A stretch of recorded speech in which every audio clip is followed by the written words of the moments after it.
I was commissioned to read Across Five Aprils, probably 'cause it's April.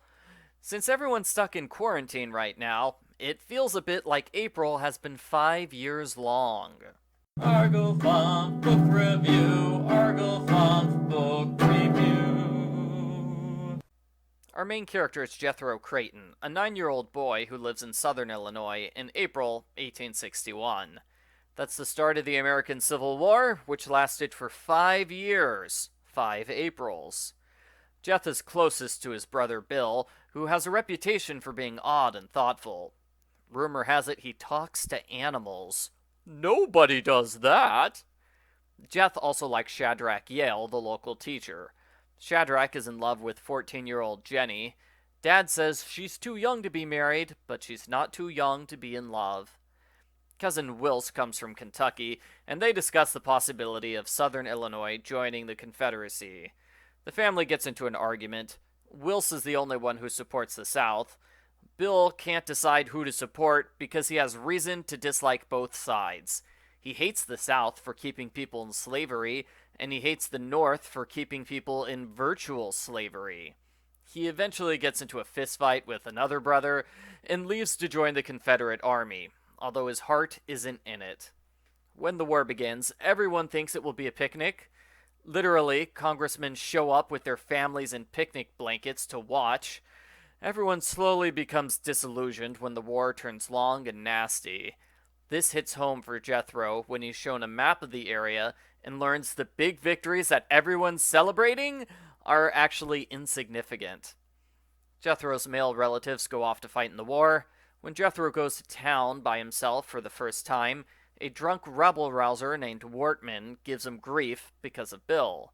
Wortman tries to capture Jeth on the way home, but Jeth is unexpectedly saved by a longtime family enemy. Wortman and his friends burn down the Creighton family barn and put coal oil in the well. They only stop tormenting the family when Tom dies in battle, and a local store owner humiliates Wortman by shooting him in the butt. Turns out nobody wants to blindly follow the guy who's publicly humiliated. 2 years into the war, a group of army deserters sets up a camp nearby. They're so dangerous everyone avoids them. They even kill a man who hired a substitute to go to war for him. Jethro's brother Ebb is one of the deserters, although he's not in the dangerous group. Jethro isn't sure what to do, as the family would get in trouble for harboring a deserter.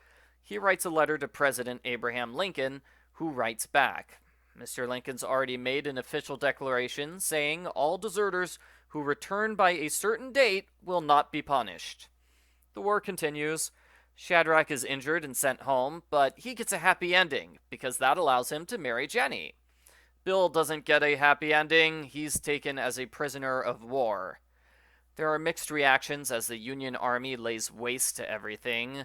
The war draws to a close, and Jeth is warned that peace will not be a perfect pearl. The wounds of the war will fester for decades to come. Jethro is heartbroken when President Lincoln is murdered.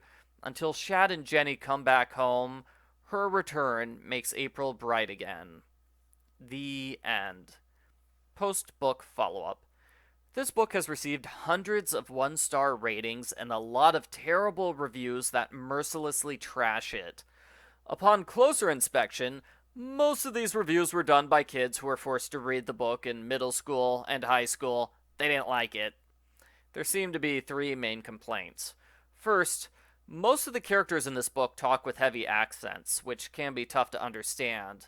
Like the word air means R.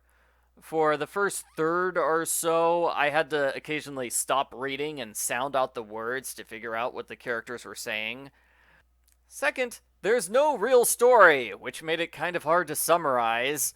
There's no overarching plot threads. It's just a series of unrelated events that happened to Jethro during the war.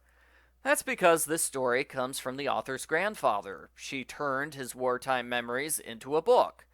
I agree, it would have been nice if she had tried to connect all the different stories in a satisfying way, but I can accept the book as it is. It's more realistic, you could argue. Third, this book has several long historical segments. They're mostly the names of generals and places where battles were. If I had to memorize all these names and places for a test in high school, I would have hated this book too.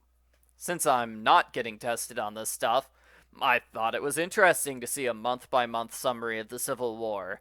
I never heard of most of these places or people before. In school, my history books skipped over most of the Civil War, so it was neat to read about this stuff for the first time, and it's an impressive amount of research on the author's part. But yeah, I can see why it would bore readers to have pages upon pages of nothing but unknown names and places. At least include a map or something so readers have some idea of where these things are. Overall, I thought it was a decent Civil War book. I'm sure there are better Civil War books for kids, like one that takes place near a battlefield. I like the conflict between the various brothers the best out of everything in this book. It really drove home the idea that people had to fight their relatives in the war, which made everything so much worse for everyone involved. I give Across 5 Aprils a 5 out of 10.